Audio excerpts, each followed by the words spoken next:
네, 반갑습니다. 물리치료사 임원환입니다. 오늘은 조금 특이한 케이스가 있어가지고, 여러분들과 함께 공유를 하려고 녹화를 시작을 했습니다. 거제도에서 올라온 50세 여성분이고요.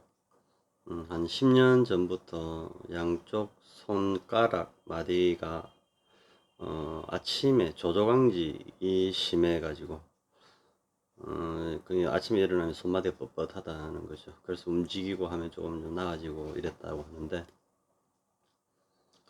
그 세월이 10년 세월이었다라고 그래요. 그래서 부산에 있는 대학병원에도 찾아가 보고 많은 병원들을 다녔다고 합니다. 그래서 대학병원에서는 이제 혈액 검사를 했다라고 하고요. 그 결과 류마티스는 아니다라고 이야기를 했다고 그럽니다.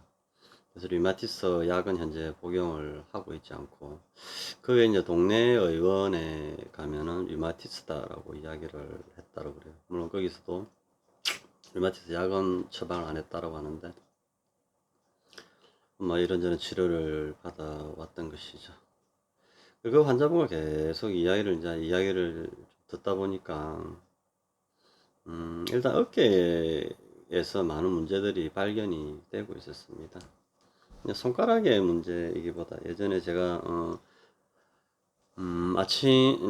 아침에 손마디가 양쪽으로 이제 뻣뻣해지는 증상이 있을 때, 혈액 속현상의 류마티스가 인자가 발견되지 않거나 또는 적혈구 침강 속도가 정상일 경우에 류마티스가 아니다. 그래서 또한 류마티스 약을 함부로 처방해서는 안 된다. 그 이유는 류마티스 약은 고혈압 약과 마찬가지로 평생약을 복용을 해야 하는 문제들이 있기 때문에 류마티스 약을 처방할 때는 굉장히 조심을 해야 한다라고 말씀을 드렸던 적이 있었는데, 그 영상을 한번 보고 온 것 같아요. 보고 그래서 거제도에서 저까지 왔는데, 음, 이야기를 듣다 보니까 일단 뭐 손가락 자체에 이제 뭐 관절염 같은 건 나타나지 않는데, 가능성은 사실 두 가지죠. 손가락 마디와 연결되어 있는 그 전완근이라고 하죠. 라테랄 에피콘다일과 또는 메달 에피콘다일에서 출발해서 각 다섯 손가락 마디마디로 연결되어 있는 근육들의 건경직에 의해서 손가락 관절을 압박하게 되고, 그 결과 아침에 일어났을 때 근육이 풀리지 않음으로 인해서 손가락을 구부리는, 그 주먹을 쥘 때 근육이 늘어나지 않음으로 인해서 관절의 압박성, 부하가 가해지는 조저강직이 나타나는 것, 그것을 이제 전완근들의 근막통증 증후군이라고 합니다. 잠깐 뭐 병명을 따지자면 MPS over wrist extensor and flexor 이 정도가 될 것 같아요. 그 외에 이제 하나는 이제 흉곽 출구 증후군입니다. 그래서 저는 흉곽 출구 증후군의 90%에 포커스를 맞췄는데요.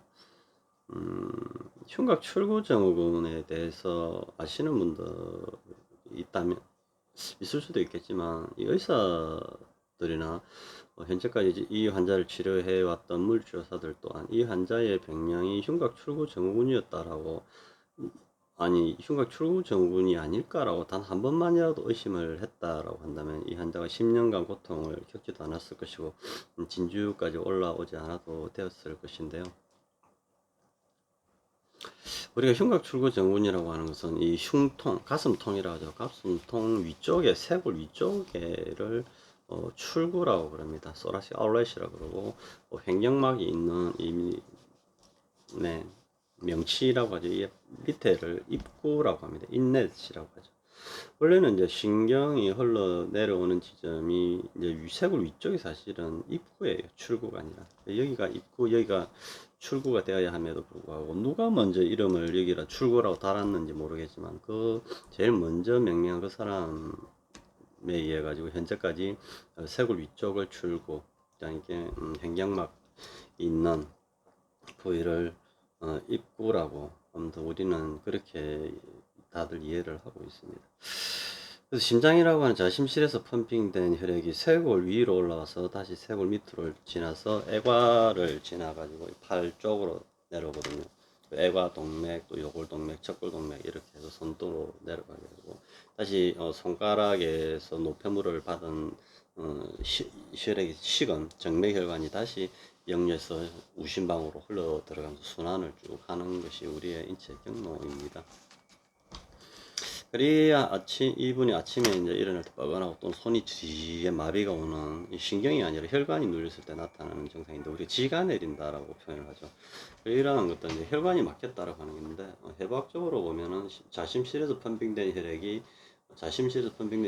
손으로 내려오는 이 경로상에서 보면은 가장 많이 막히는 데가 이 쇄골 위쪽이 타겟이 된다는 것입니다. 그래서 이 부에 전 사각근과 중 사각근 사이에 삼각형 트라이앵글을 만들게 되는데 여기를 흉곽 출구라고 이 공간을 빠져나와서 쇄골 밑으로 들어와서 겨드랑이로 내려오는 과정에 쇄골 위쪽에서 막히는 네.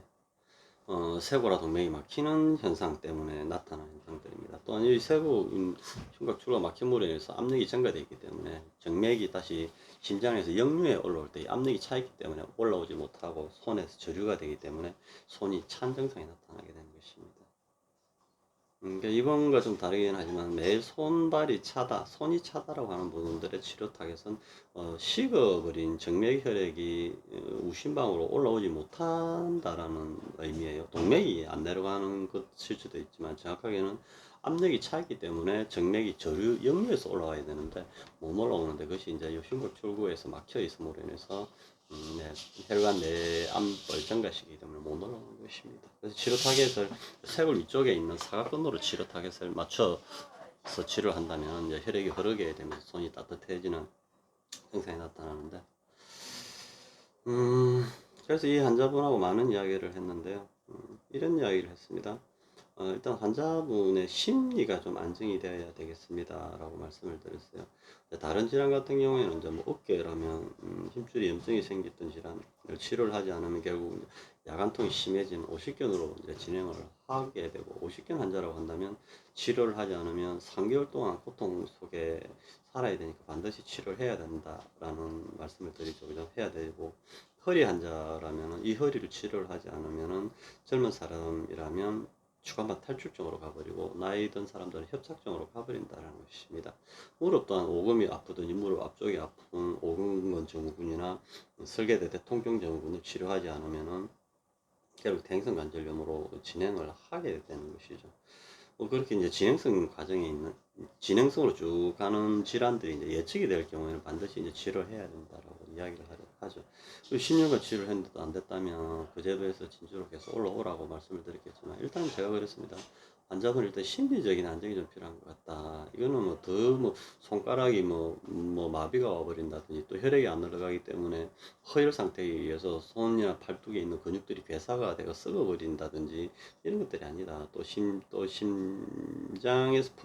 심장의 문제로 또 악화될 가능성이 또 낮다. 심장의 문제라면 가슴 앞쪽으로 통증이 나타나야 되는데 그런 증상이 없다라는 것들이고, 아무튼 그래서 쇄골 위쪽에 근육이 풀리면 다 좋아질 부분들이기 때문에 일단 유산소 운동 같은 걸 좀 많이 하시라고 그랬죠. 앉아있는 시간을 줄이고 철봉도 하고 철봉이 안 되면 산책이라도 좋으니까 산책보다 더 좋은 게 달리는 거죠. 수영도 하고 여러 가지 운동들을 좀 하시라고 말씀을 드렸습니다. 그리고 이 병은 앞으로 진행한 진행성 질환이 아니기 때문에 굳이 걱정을 안 하셔도 된다. 일단 심리적으로 안정을 취하고, 우리가 손이 저리저리하게 마비 증상이 오는 것들이 걸어가는데 저리고 운동 뛰는데 오고 수영을 하는데 오고 그러지는 않는다라는 것입니다. 태반은 생각해보면 앉아있을 때 온다. 그래서 앉아있을 때 손이 저리저리하게 지가 내리는, 혈액이 통하지 않아가지고 지가 내리는 상황이 오면 내 위쪽에 근육이 굳어가고 있구나. 그래서 손 쪽으로 내려오는 혈관이 막히고 있구나 생각을 하시고 일어나십시오 라고 이제 말씀을 드렸죠. 그리고 이제 쇄골 위쪽을 딱 잡아서 이제 딱 눌려보면 손 안쪽으로 통증이 저리저리 내려오는 것을 이제 증상을 이제 재현을 해 드렸습니다. 그리고 이제 여러 말 할 거 없으니까 이제 바로 이제 치료를 이제 시작을 했죠. 크게 걱정할 건 아니었는데, 그래서 이게 이제 8번 목 디스크와도 오진을 내리게 되는데요.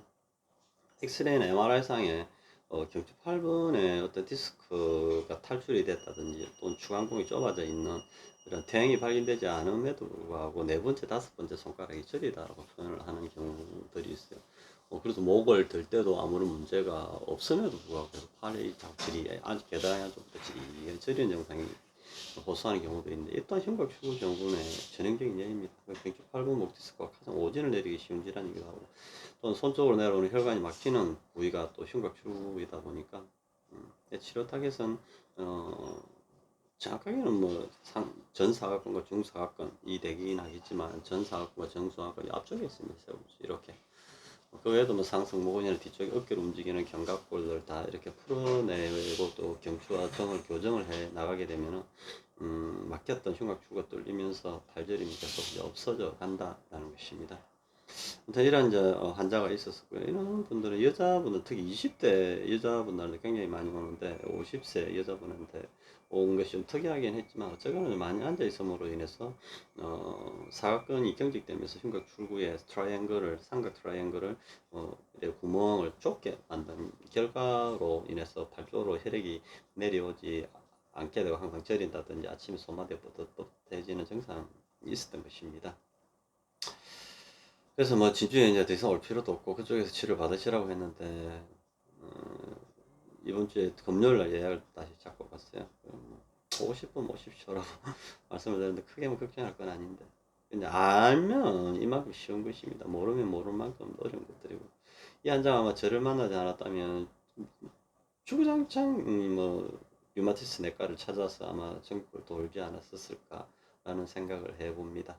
아무튼 이번 기회를 통해 가지고 흉곽 출구 증후군에 대한 이해들이 좀 되는 계기가 되었으면 하는 바람입니다. 이상으로 영상을 마치겠습니다. 감사합니다.